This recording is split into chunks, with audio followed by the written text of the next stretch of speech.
Welcome to the Healers Café, conversations on health and healing with Manon Bolliger, a retired and deregistered naturopathic physician with 30 plus years of experience.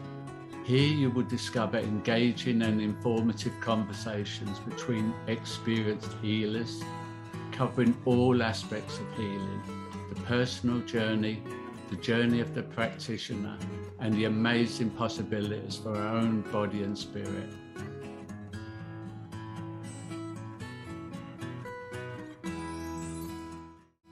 So welcome to the Healers Café.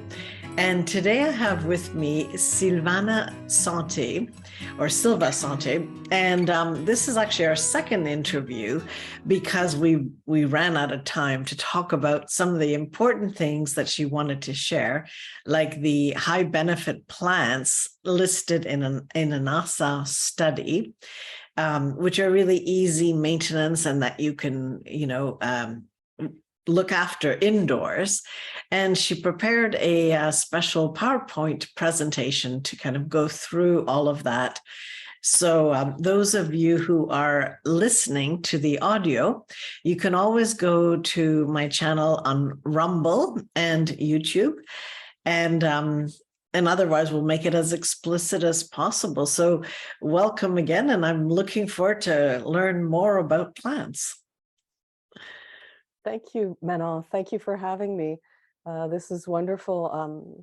It's so nice to be back. We had so much to talk about last time that it was just not enough time. We had to do this again, and it's really a pleasure to be back here. So I'm just going to jump into houseplants because that's where we left off last time, and I wanted to touch base a little bit on that. But then I also want to jump into some spring flowers to look for. Because spring is on its way or it's like already here, depending on what part of the country or planet you're on. So you mean like spring edible flowers or medicinal flowers? Medicinal flowers, yeah. Therapeutic, and just very high in nutrition. Excellent. So I'm going to start with the plants, and I'm just going to share screen here. You need to purify and oxygenate your indoor air. And in 1989, NASA researchers were looking for ways to effectively detoxify the air in space station environments. So they conducted a study on plants that didn't need a lot of light to grow and could eliminate toxic substances created by the equipment in these space stations. Their findings showed that indoor plants can actually clean air of cancer-causing volatile organic compounds like formaldehyde and benzene. These chemical compounds are actually found everywhere. And so we're going to take a look a little bit at the next slide, at some of the plants that are easy to take care of. And these are some of my favorite because they're non-toxic to animals, to pets. So there's a long list of plants that are actually very effective, but these three are safe for pets. So the palm plant, it filters formaldehyde, xylene, toluene, benzene, and trichloroethylene from your environment. And it's a beautiful plant. I've got it growing behind me. I'll show you guys a little bit more about the plants behind me. Then there's the common spider plant, which is very useful for removing carbon monoxide and also formaldehyde, xylene, and toluene. And then the rubber tree plant, it's an awesome one because that one really focuses on removing formaldehyde from the air. So now I just want to... Where do we get all this formaldehyde? So that's just it. You might be asking yourself, like, where we're getting all of this stuff. Well, these compounds are found just about everywhere in our environment. They are found in, they're found in plastic packaging. They're found in furniture. They're found in carpets, paints, varnishes, cleaning products, sometimes in makeup, deodorants. They're just everywhere. for instance, formaldehyde, that one is naturally present in small amounts in some fruits and vegetables and meats and seafood. But the industry is just like overusing it. They use it as preservative in so many products, antiseptics, medicines, cosmetics, soaps, shampoos, lotions, sunscreens, in many of the commercial cleaning products and more. And this starts to add up. It really does. It's already been confirmed that a high exposure to these, to formaldehyde has been linked to cancer in humans. And that's just formaldehyde. Now let's look at toluene. That affects the brain and the nervous system, and it could be found in paint thinners, paintbrushes, cleaners, nail polish, glues, inks, stain removers, and xylene also can be found in these same household products, and it causes headaches, dizziness, and confusion. Benzene can also cause dizziness as well as sleepiness and convulsions. And this is taken from the CDC website, right off word for word.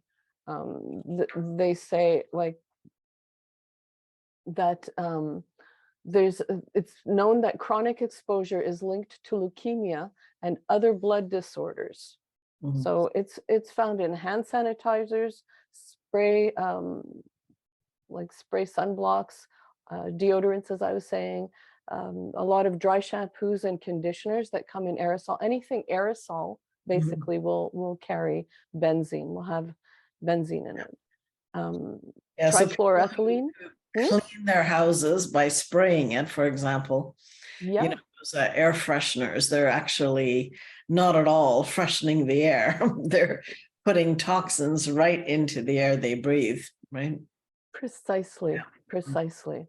So, and based on a study published on the NIH.gov site back in 2013, they said trichloroethylene is carcinogenic to humans by all routes of exposure and poses a potential human health hazard for toxicity to the central nervous system, the kidneys, the liver, the immune system, male reproductive system, and the developing embryo or fetus in pregnant women.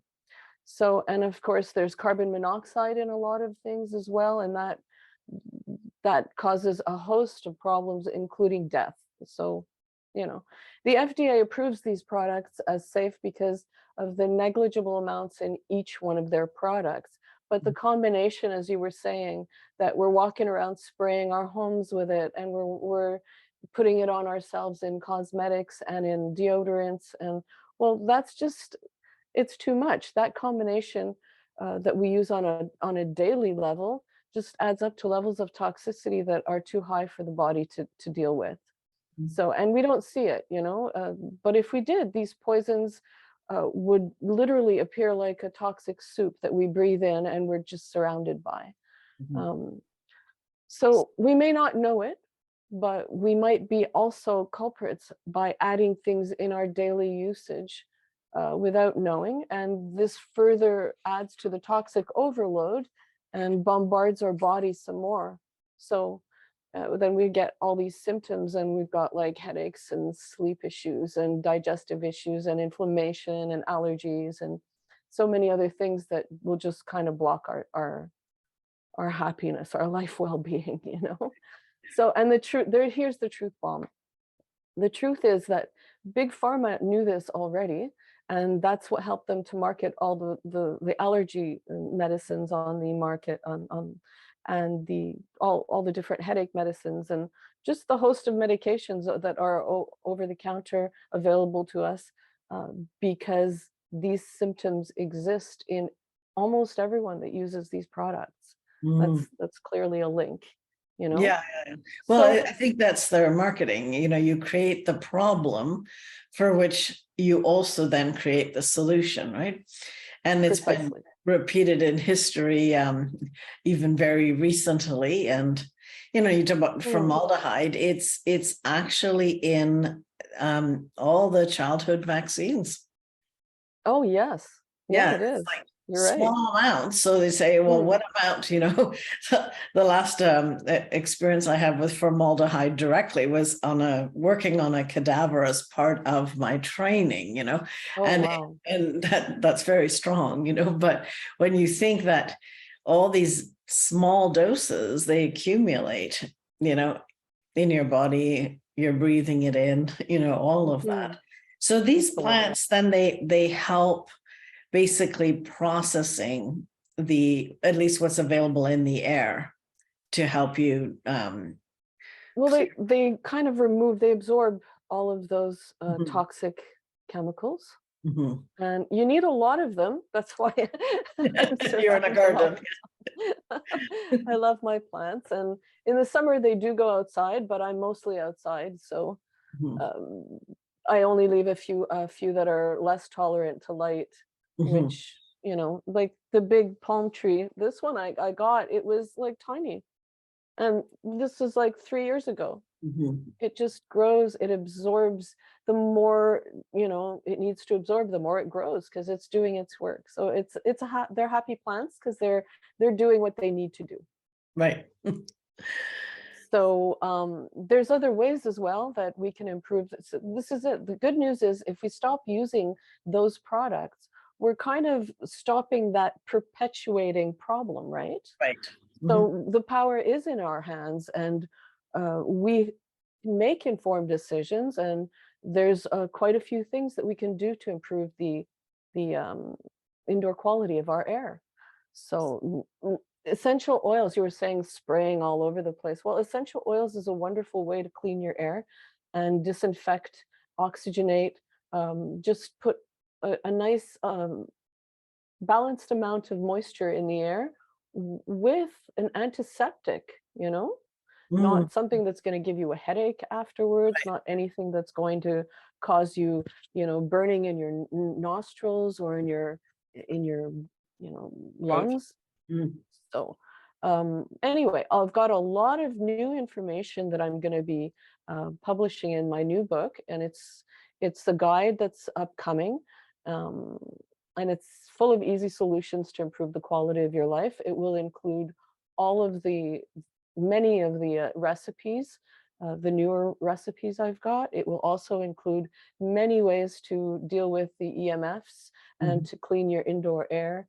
And it will also identify some of the issues with like easy to do questionnaires for you to be able to identify where the problems are and what you need to do to fix it. So we'll look for that in the near future. And those are the 3 plants that I wanted to talk about.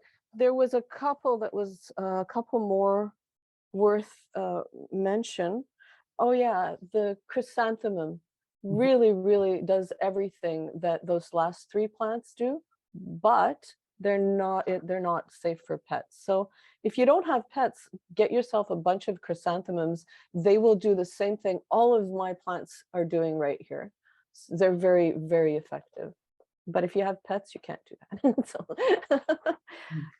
So next I wanted to talk a little bit about spring, because you know, the spring flowers and the ones to harvest, like we were talking about, that's a big part of my holistic approach as well, because it helps to cleanse without you even doing a lot of work. Cleanse, bring up the nutritional value in your daily life, you know. And so it's been, I really enjoyed this. I heard a speaker, an advocate of natural healing, speaking about the nature of the relationship that we have with plants. And he eloquently explained that it's been observed in nature that the exchange between animals and the plants that they eat are actually a cellular conversation. So the cellular and molecular structure of the plant carries coded messages that it gets from the soil and the environmental elements that it grew in. It then relays that cellular message to anyone who eats it and prepares the body for the, you know, the coming environmental conditions of that region. So that's such a good reason to eat local and to eat fresh. fresh food from nature is literally information being transmitted to our cells and information that our bodies can understand. Processed food, on the other hand, are complicated and confusing for the body and for your cells to decipher what to do with all these rearranged molecules.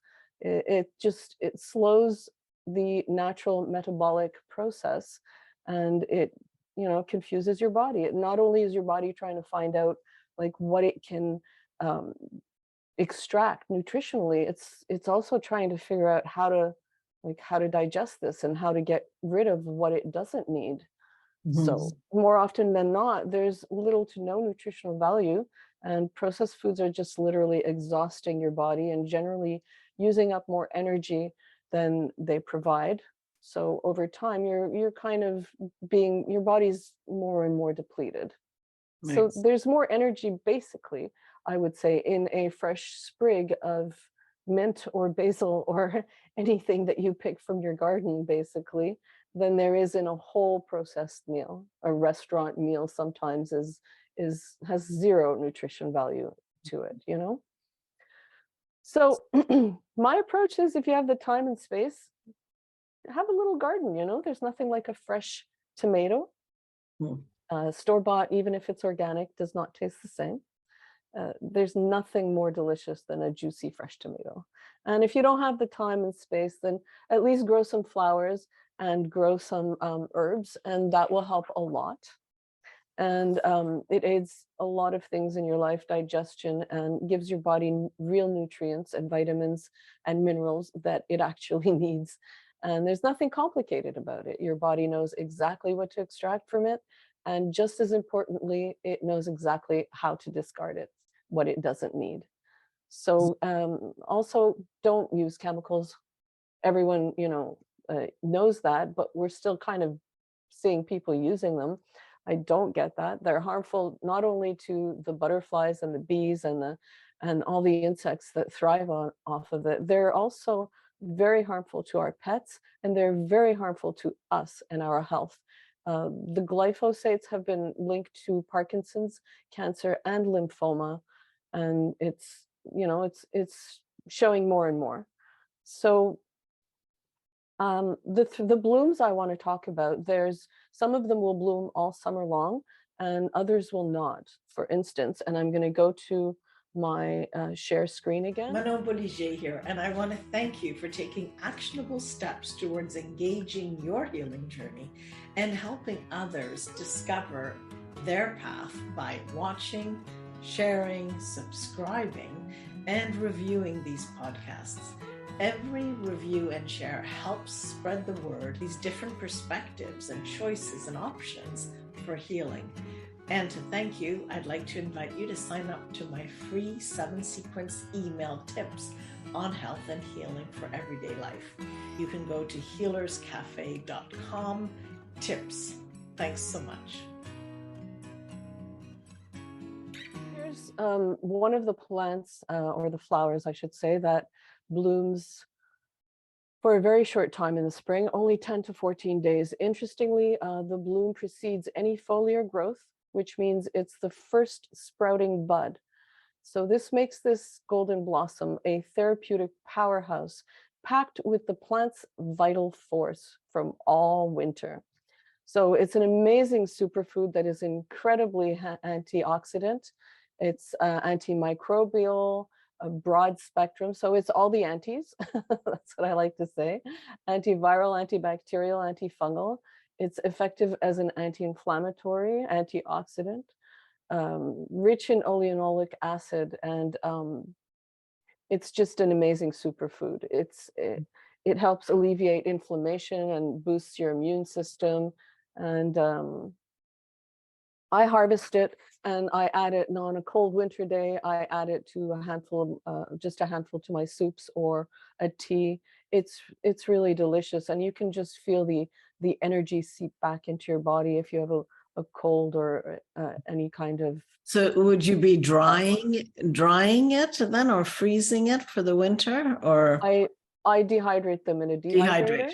Okay, yeah. And do you just see the screen, my PowerPoint, yes, or do you see me? as well? No, I see you, you know, the small version. Yes. Okay, so I have a little bit left of my Yeah. dehydrated forsythia, Right. and that's all I have left. I usually have about 3 to 4 jars of this at the beginning of the season. And I'm out there harvesting it rain or shine because, again, it's only around for 10 to 14 days of the whole year. So got to jump on it when it's there. But it is really, really a power-packed little flower and really worthwhile. Tastes delicious too. It's sweet and nectar-like, but with just a tinge of jasmine. So the next one is, of course, dandelions. I think I spoke about it last time, but I want to remind everyone that no mow May is a thing. Don't mow your lawn. Take it easy, you know, give yourself a break and wait till June to do your first mowing. This helps the bee population, and it helps the butterflies. It helps everything basically to just grow in properly and sorry, Dandy. Okay, one of the things I wanted to mention, I almost forgot, is like a lot of people will ask me, how do you eat them? How do you offset the bitter taste? Well, I personally like the bitter taste, but I have friends that don't. So I have made some recipes that offset that bitter taste. One of them is dandelion chips, and the other one is marinated dandelion leaves. So both these recipes offset the bitter taste with a sweet, sour, or a salty complementary flavor. And it's delicious, really. And you'll find those in my cookbook. So I'll let you know where to get that later. Moving to the next slide. So we've got some super foods here. We've got the daylily, which is very rich in protein and vitamin C. And it has a delicious peppery taste, but with a buttery little flavor to it. The nasturtium I like to grow as much as possible everywhere. It is such a helpful plant and a natural antibiotic. So it wards off viruses and helps sore throat, helps clear the lungs. And it's just a really delicious peppery little flower with a kind of a sweetness behind it. The Jolly Jump Ups, they are so gorgeous, and they can go anywhere from garnishing your salad to garnishing desserts or cocktails even on a nice sunny afternoon. So it's really cute, but yet it's such a powerful little flower and it packs a punch. It contains powerful anti-inflammatory and antifungal properties. It relieves whooping cough, asthma, and anxiety. Medicinally, in the past, it has been used as aspirin. And if applied on the skin, it helps wounds heal and it helps dry skin and acne. And red clover also is very good for skin, but this one contains isoflavones that are compounds structurally similar to estrogen. So they really help symptoms of menopause. They also help symptoms of osteoporosis, and they relieve asthma and whooping cough as well. So just by starting to add some flowers to your daily intake and walking through your garden and picking little things, and you could just eat them fresh if you want. It's just an easy way to increase your health and vitality. And it's just as easy as garnishing your dishes. So a lot of these lists can be also found on the nih.gov website, and there's a lot more flowers if you want to look at them too. There's tulips, calendula, cosmos, mullein I spoke about last time because I was showing the leaf, but the mullein flower itself, that is beautiful and tasty and can be eaten as well. So, and hopefully this will kind of motivate people to make little beautiful salads and delicious dishes of their own. These are some of the salads I've prepared in the past.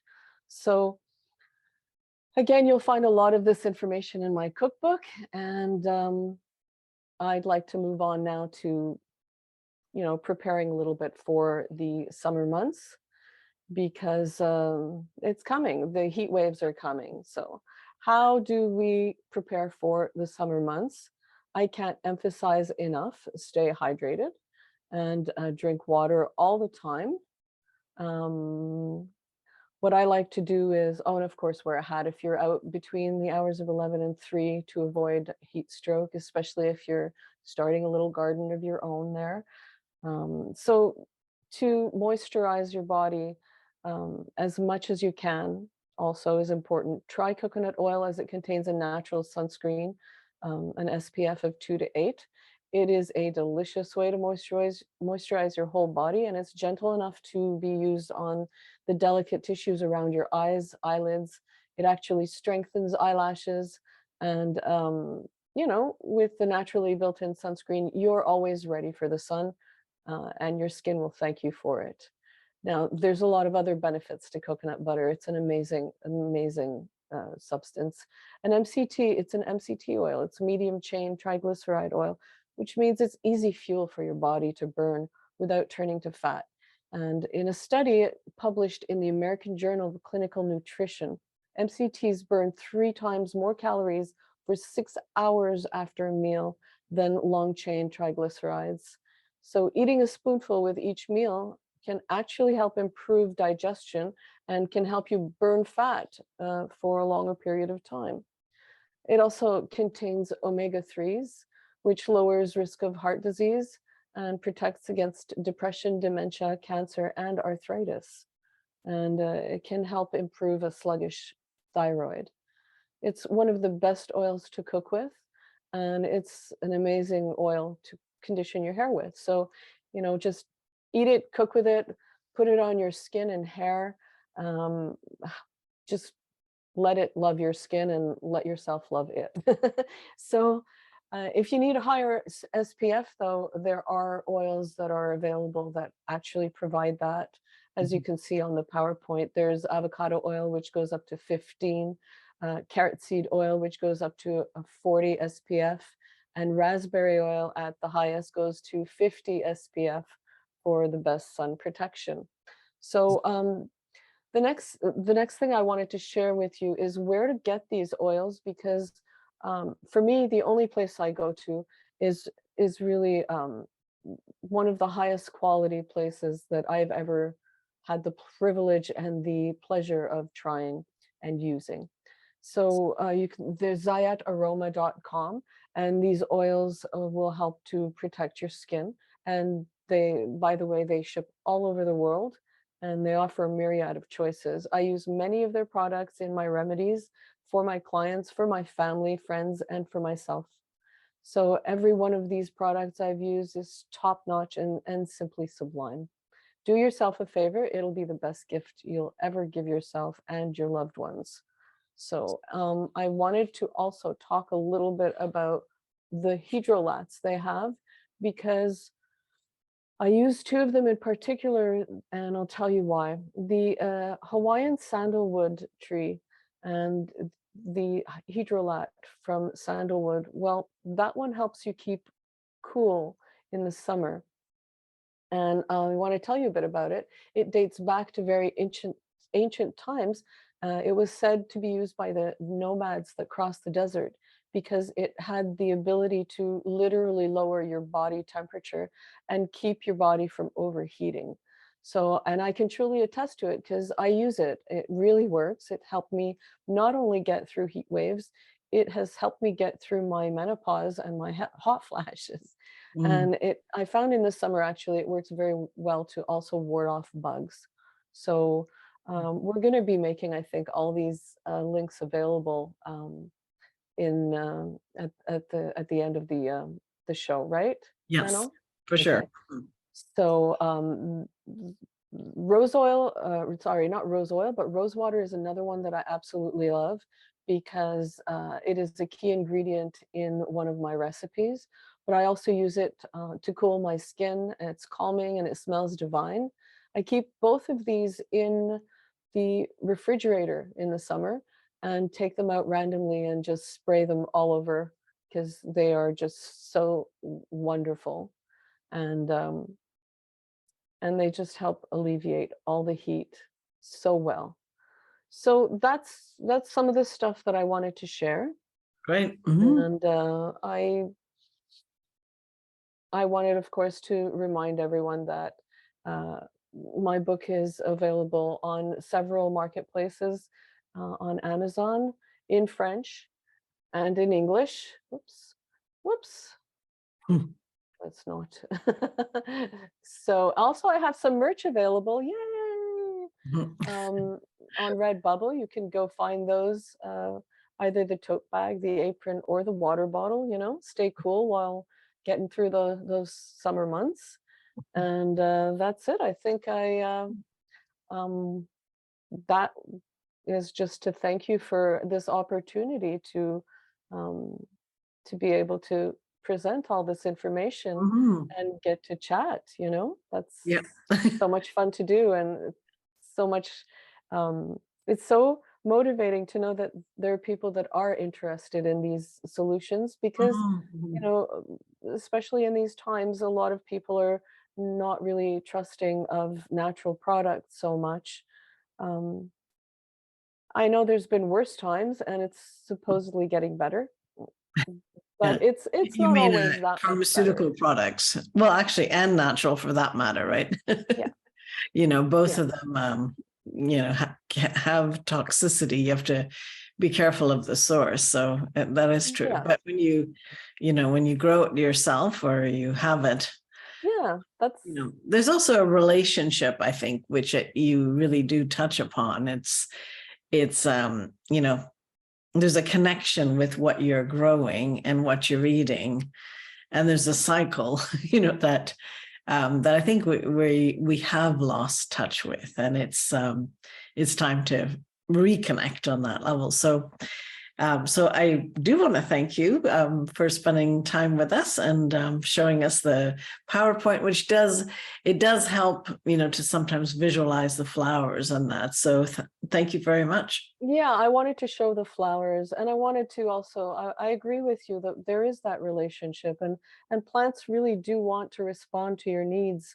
I think, I'm not sure if I told you the story last time, about the woman who was complaining about certain symptoms, and my friend who was walking her home and telling her, you really need this plant. And as they got to her home, they, first of all, she lives smack dab in the city, and from the crack in the sidewalk there was this weed that was growing and like circling the stair rail, and almost right at the doorbell of her second floor apartment, and he looked at it and he said, "That's the plant that you need." So wow.